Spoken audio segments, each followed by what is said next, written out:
त्वया मे तृषा नित्यं कल्पयस्व सदा प्रभो चिल्ले स्वस्थानतः शीघ्रं समागच्छात्र सुव्रते पूजार्थं गुरुषा नित्यं सतीपुत्रां च रक्ष मे शिवे शिवकरे नित्यमागत्यायास्य सिता भव धनधान्यसुता वर्तस्व सदा मम सौम्यपुत्रप्रदानाय स्वामी जीवनहेतवे पूजयामि महाभागे चिल्लके त्वां पुनः पुनः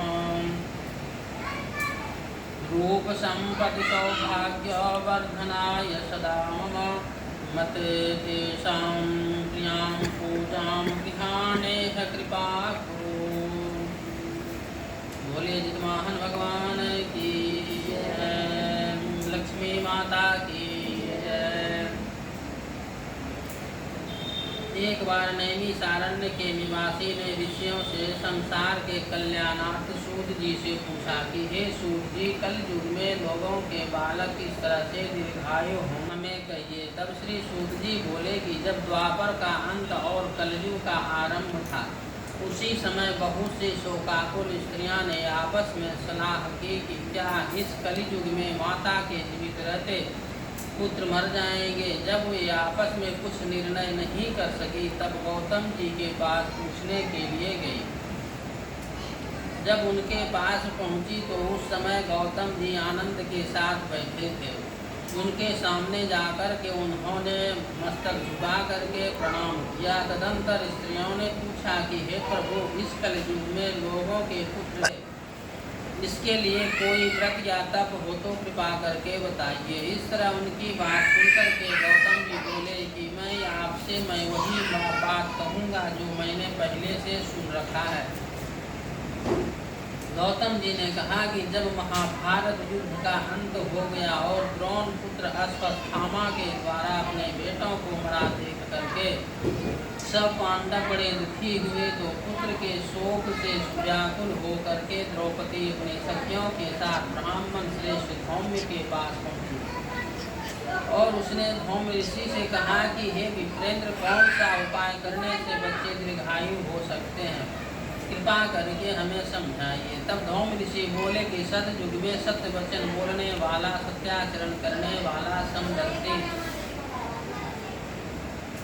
जी मुतवाहन नामक एक राजा था। एक बार वह अपने स्त्री के साथ अपने ससुराल गया और वहीं रहने लगा।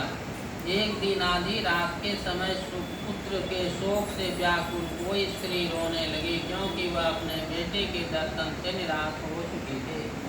उनका पुत्र मर चुका था। वह रोती हुई कहती थी, हाय मुझ बूढ़ी माता के सामने मेरा बेटा मरा जा रहा है। उसका रुदन सुनकर के राजा जी मुतवाहन का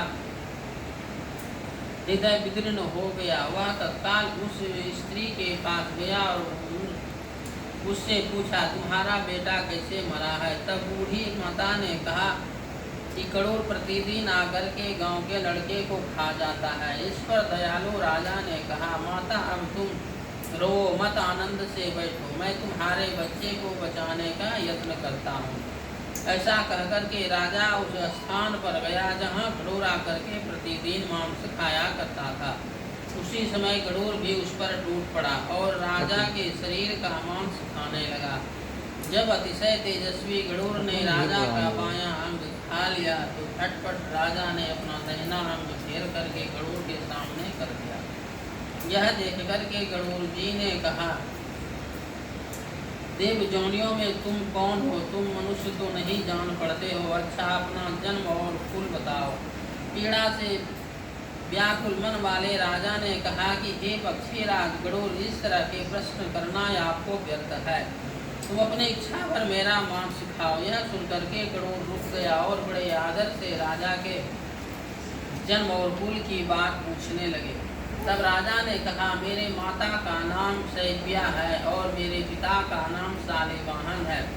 सूर्य वंश में मेरा जन्म हुआ है और मेरा जी मुतवाहन मेरा नाम है। राजा की दयालुता देख करके गरुड़ ने कहा कि हे महाभाग, तुम्हारे मन में जो भी अभिलाषा हो वह वर मांगो। तब राजा ने कहा कि हे पक्षीराज गरुड़, यदि आप मुझे वर दे रहे हैं तो वर दीजिए कि आपने अब तक जिन प्राणियों को खाया है वे सभी जीवित हो जाएं। हे स्वामी, अब से आप यहाँ बालक को न खाएं और कोई ऐसा उपाय करें कि यहाँ जो भी उत्पन्न हो वे लोग बहुत दिनों तक जीवित रहे। तब धौम ऋषि ने कहा कि पक्षीराज गरुड़ राजा को वरदान दे करके स्वयं अमृत लाने के लिए नागलोक चले गए। वहाँ से अमृत ला करके उन्होंने उन मरे मनुष्यों की हड्डियों पर बरसाया। ऐसा करने से सब लोग जीवित हो गए जिनको कि पहले गरुड़ ने खाया था। राजा के त्याग और गरुड़ की कृपा से वहाँ गांव वालों का कष्ट दूर हो गया। उस समय राजा के शरीर की शोभा दुगनी हो गई थी। राजा की दयालुता देखकर गरुड़ ने फिर कहा, मैं संसार के कल्याणार्थ एक और वरदान दूंगा। आज आश्विन कृष्ण पक्ष सप्तमी से रहित शुभ अष्टमी तिथि है। आज ही तुमने यहाँ की प्रजा को जीवन दान दिया है। हे वत्स, अब से यह दिन ब्रह्म भाव हो गया है, जो मूर्ति देव भेद से विविध नामों से विख्यात है। वही त्रैलोक से पूजित दुर्गा अमृत प्राप्त करने के अर्थ में जीवित पुत्रिका कहलाई है। सो इस तिथि को जो स्त्रियां उस जीवित पुत्रिका की और पुरुष की आकृति बनाकर तुम्हारी पूजा करेगी तो दिनों दिन उसका सौभाग्य बढ़ेगा और वंश की भी बढ़ती होती रहेगी। ये महाभाग, इस विषय में विचार करने की कोई भी आवश्यकता नहीं है। हे राजन, सप्तमी से रहित और उदया तिथि की अष्टमी को व्रत करें, यानी सप्तमी विध अष्टमी जिस दिन हो उस दिन व्रत न कर शुद्ध अष्टमी को व्रत करें और नवमी में पारण करें। यदि इस पर ध्यान नहीं दिया गया है तो फल नष्ट हो जाएगा और सौभाग्य तो अवश्य ही नष्ट हो जाएगा। जी मुतवाहन को इस तरह का वरदान दे करके गरुड़ वैकुंठ धाम को चले गए और राजा भी अपनी पत्नी के साथ अपने नगर को वापस चले आए। तब धौम ऋषि द्रौपदी से कहते हैं कि हे देवी, मैंने यह अतिशय दुर्लभ व्रत तुमको बताया है। इस व्रत को करने से बच्चे दीर्घायु होते हैं। हे देवी, तुम भी पूर्वोक्त विधि से यह व्रत और दुर्गा जी का पूजन करो तो तुम्हें मनवांछित फल प्राप्त होगा। मुनिराज धौम की बात सुनकर द्रौपदी के मन में एक प्रकार का कौतूहल उत्पन्न हुआ और पूर्ववासिनी स्त्रियों को बुला करके उनके साथ यह उत्तम व्रत को किया। तब गौतम जी ने कहा कि यह व्रत और इसके प्रभाव को किसी एक चिल्ली ने सुन लिया और अपनी सखी सिहारी को बताया। इसके बाद पीपल वृक्ष की शाखा पर बैठकर उस चिल्ली ने और उस वृक्ष के कोड़र में बैठकर सिहारी ने भी इस व्रत को किया। फिर वही चिल्ली किसी उत्तम ब्राह्मण के मुख से यह कथा सुनाई और पीपल के पौधे में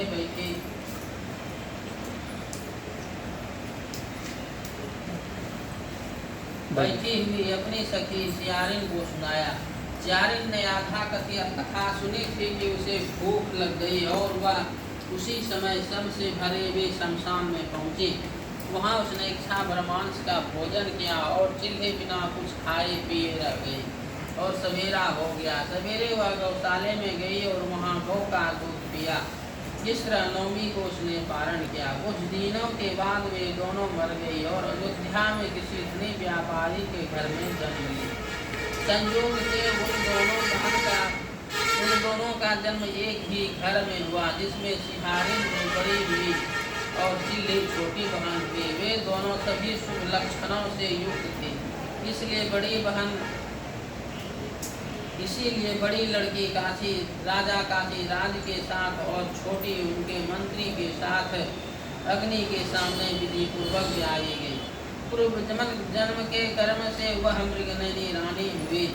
जिस किसी भी संतान को उत्पन्न करती वह मर जाता था और पूर्व जन्म के बातों को असरण करने वाली मंत्री की पत्नी ने अष्ट वसुओं के सदृश तेजस्वी 8 बेटे को जन्म दिए और सभी जीवित रह गए। अपनी बहन के पुत्रों को जीवित देख करके ईर्ष्या के वश राजपत्नी ने अपने स्वामी से कहा कि हे स्वामी, यदि आप मुझे जीवित रखना चाहते हैं तो इस मंत्री के भी 8 पुत्रों को उसी जगह भेज दो जहां मेरे बेटे गए हैं, अर्थात इन्हें मरवा डालो। यह सुनकर राजा ने उन मंत्री के 8 पुत्रों को मारने के लिए कई प्रकार के उपाय किए, पर मंत्री पत्नी ने जीवित पुत्रिका के पुण्य फल से बचा लिया।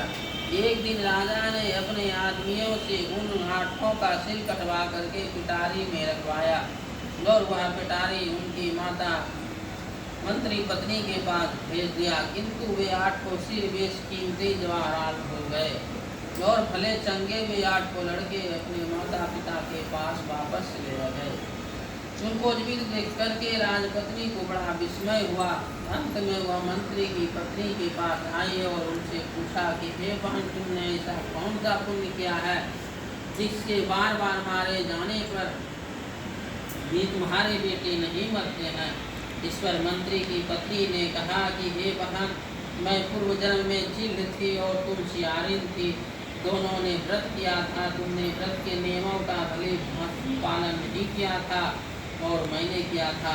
इसी दोष से हे बहन, तुम्हारे बेटे नहीं जीते हैं। हे राजरानी, अब भी तुम उस जीवित पुत्र का व्रत को करो तो तुम्हारे बेटे दीर्घायु होंगे। मैं तुमसे सच सच कह रही हूँ। उसके कथनानुसार रानी ने व्रत किया, तभी से उनके कई बेटे सुंदर और दीर्घायु होकर के बड़े बड़े राजा हुए। सूत जी कहते हैं कि इस प्रकार का आनंद देने वाला मैंने यह दिव्य व्रत बताया है। स्त्रियां चिरंजीवी संतान चाहती हो तो विधि पूर्वक इस व्रत को करे। बोलिए हनुमान भगवान की जय, लक्ष्मी माता की जय। श्री दोनों की सबको सिया राम की कोई